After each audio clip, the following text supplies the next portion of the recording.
Bien. Bueno, ahí está el libro, Papel Pintado. Acá, papel pintado. ¿Qué tiene que ver con lo que está pasando por estos días? Es muy simple. Papel pintado es lo que quieren obligarnos a que tengamos. El cepo es inmoral, porque ¿qué se trata el cepo? El cepo es una medida violenta de los burócratas del Estado que tratan de impedir que nos protejamos de ellos. ¿Ellos qué quieren? Que nos quedemos con los pesos que ellos emiten, que es papel pintado, porque con eso nos cobran impuesto inflacionario, que es un impuesto no legislado. Con eso distribuyen riqueza, ingreso, desde nosotros del sector privado hacia ellos en el sector público. Entonces, es inmoral primero por eso. Es inmoral porque además te dicen qué tenés que hacer con tu plata. O sea, si yo gano dinero con el fruto ahorrar, de mi trabajo, de mi esfuerzo, diste en la clave, yo puedo poner mi dinero donde quiero. Es como que digan, no podés comprar dólares, es como que te digan, con el fruto de tu trabajo no podés irte de vacaciones, no podés comprar zapatos, pantalones, etc. Es inmoral porque cuando el señor presidente de la Nación te dice, los dólares no son para ahorrar, para guardar, dijo él, uno, ¿por qué ahorra? Uno ahorra para consumir en el futuro.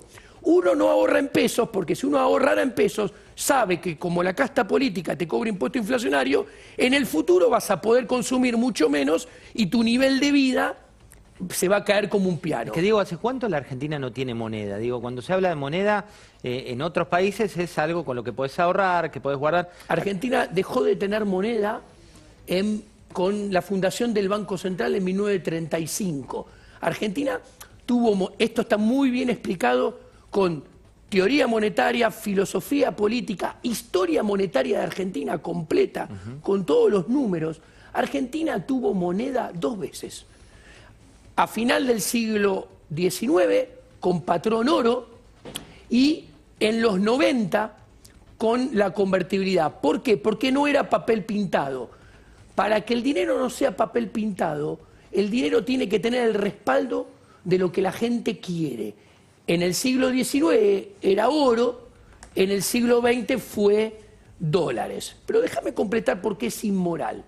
Porque cuando te dicen no podés guardar pesos, lo que está diciendo Alberto Fernández es que tu ahorro se caiga como un piano, o te dicen no podés ahorrar en dólares, que su ahorro se caiga, y eso implica a futuro que tu poder de consumo futuro, porque ahorrás menos, porque te lo licúan con el peso, y tu nivel de vida en el futuro va a caer. No termina ahí la inmoralidad. Te dice, los dólares son para mí, para los usos que yo dictamino, y yo se los doy a quien a mí me parezca.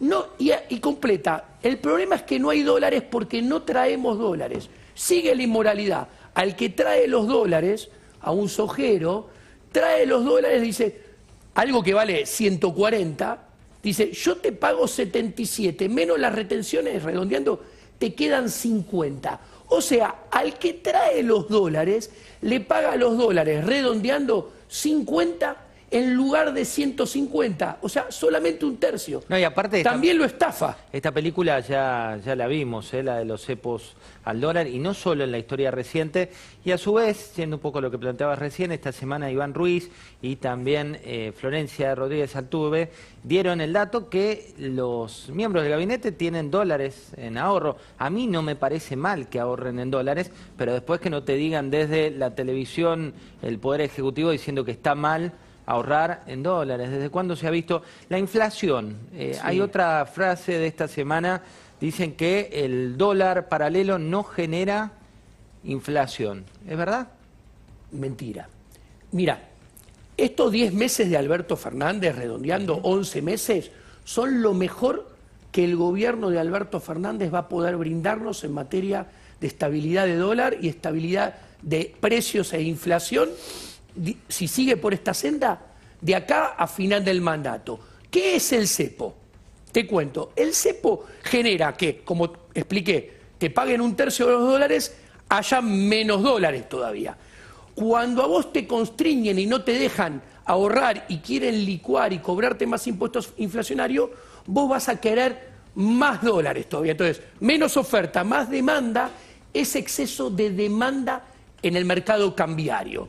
La economía es como un colchón. Si vos apretás el colchón de un lado, del otro se levanta. Entonces, si hay exceso de demanda en mercado cambiario, hay exceso de oferta, como el colchón que se levanta, en todos los otros mercados. Paso a decir, en el mercado monetario exceso de oferta es aceleración de la inflación. En el mercado de productos de bienes y servicios es caída de nivel de actividad. En el mercado laboral es más destrucción de empleo, más desempleo, peores salarios. En consecuencia, es más pobreza e indigencia. A ver, concretamente, este cepo va a generar que en el gobierno de Alberto Fernández, que ya emitió un montón este año, queda este año emitir lo mismo que ya emitió y promete emitir un montón en el 2021, esto asegura tendencia creciente de la inflación, como la inflación impacta, vos emitís y no impacta ya. Tarda entre 12 y 18 meses a impactar.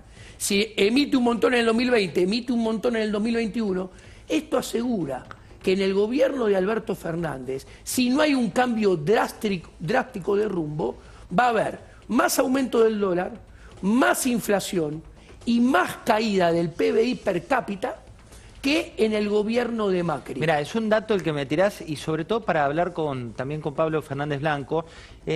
Esta semana, a fines de la semana pasada, Pablo nos decía el ministro de Economía, Martín Guzmán, que cerrar más el cepo era aguantar la economía y que de ninguna manera su objetivo era cerrar el cepo.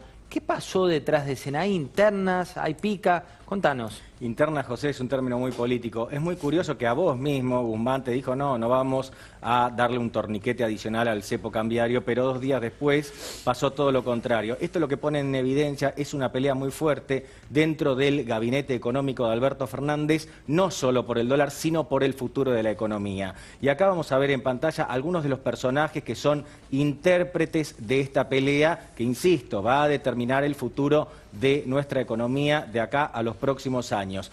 En primer término, Alberto Fernández y Cristina Kirchner. Y acá quiero hacer uso de la honestidad intelectual de Alberto Fernández, no la de ahora, sino de la que tenía hace algunos años. No es lo mismo lo que piensan Alberto Fernández y Cristina Kirchner en materia económica. Podemos saber qué piensa Alberto, porque en su momento dijo, recordás la metáfora de la puerta giratoria, el cepo cambiario es, pongo una piedra en la puerta, no salen los dólares, pero tampoco entran. Para mí es una definición maravillosa. Cristina Kirchner, en cambio, está mucho más cómoda con la idea del cepo cambiario. Y a partir de la conducción política se bajan estas ideas y se reproduce la interna. Tenemos por un lado en el centro, si querés, a Martín Guzmán, tu entrevistado, que efectivamente te decía, no tiene mucho sentido poner un cepo cambiario más fuerte porque tiene un montón de problemas relacionados. Claro, ¿qué ocurre? Martín Guzmán venía de cerrar el acuerdo por la deuda, es decir, sacó a la Argentina del default, si querés, y ahora por esta medida del Banco Central, entre otras cosas, pone en una especie de default, para mí indefinible, a las compañías privadas. Ahí, así, Pablo, ¿no? un dato Sí. de color. Silvia Stang, nuestra editora del suplemento del domingo, el otro día, así a modo irónico, en Twitter, ponía, no, esto lo encontré en el archivo de La Nación. Ah, no, es de hace 3 días, decía el día del anuncio. ¿Y quién más tiene esta interna? Pocas veces se habrá visto una interna tan puesta en evidencia. Por un lado tenemos a Martín Guzmán, ministro de Economía, tiene la intención de normalizar la economía. Bien, mal, tiene la intención. Del otro lado tenés 2 personas que trabajaron juntas y siguen trabajando juntas de alguna manera. Presidente del Banco Central, Miguel Pelle, Mercedes Marcó del Pont, titular de la FIP. Son 2 que ganan con el cepo cambiario. Pelle porque de alguna manera se asegura que quede más lejos la posibilidad de una corrida cambiaria y él tiene que cuidar los dólares. Él no es el encargado de que entren los dólares. El encargado de que entren los dólares es Guzmán y Culfas, por un lado. Y del otro lado, Mercedes Marcó del Pont, que también, honesta intelectualmente, hace algunos años salió a bancar el cepo cambiario. Dijo, sí, yo fui una de las ideólogas del cepo cambiario junto a Guillermo Moreno, por ejemplo, lo recordamos, porque era un momento de crisis.